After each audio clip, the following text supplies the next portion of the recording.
Kolkata doctor Moumita Debnath rape murder जिस समय हो रहा था उस समय श्री कृष्ण कहाँ चले गए थे।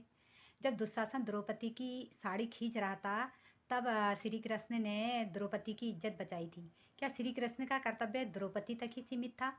इस धरती लोक में द्रौपदी के सिवाय और भी तो कई महिलाएं हैं। क्या वो महिलाएं नहीं? क्या उन महिलाओं की कोई इज्जत नहीं? क्या उन महिलाओं की इज्जत की कोई वैल्यू नहीं? मौमिता रेप मर्डर में उस वक्त श्री कृष्ण क्या कर रहे थे? क्या सो रहे थे या अपनी गोपिकाओं के साथ रासलीला रचा रहे थे, या फिर चुपचाप खामोश होकर उस घटना को देख रहे थे, या फिर उस घटना को देखकर अनदेखा कर रहे थे? क्या श्री कृष्ण का कर्तव्य मौमिता को बचाना नहीं था? वो भी तो एक महिला थी, उसकी भी तो एक अपनी इज्जत थी। श्री कृष्ण ने ऐसा क्यों किया? वो खामोश क्यों थे? उन्होंने कुछ किया क्यों नहीं? कहा जाता है कि ईश्वर सर्वशक्तिमान सत्ता है, सुपर पावर है। उस वक्त श्री कृष्ण का सुपर पावर कहाँ चले गया था? क्यों श्री कृष्ण सब कुछ देखकर भी खामोश थे? ईश्वर इसी को कहा जाता है, ईश्वर इसी का नाम है।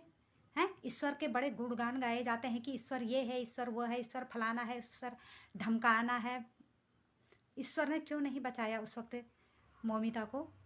ईश्वर का कर्तव्य बनता है कि वो उसको बचाते, दरिंदों को सबक सिखाते। आखिर श्री कृष्ण चुपचाप क्यों थे? उन्होंने कुछ क्यों नहीं किया? क्या हमारे सवालों का जवाब है आपके पास?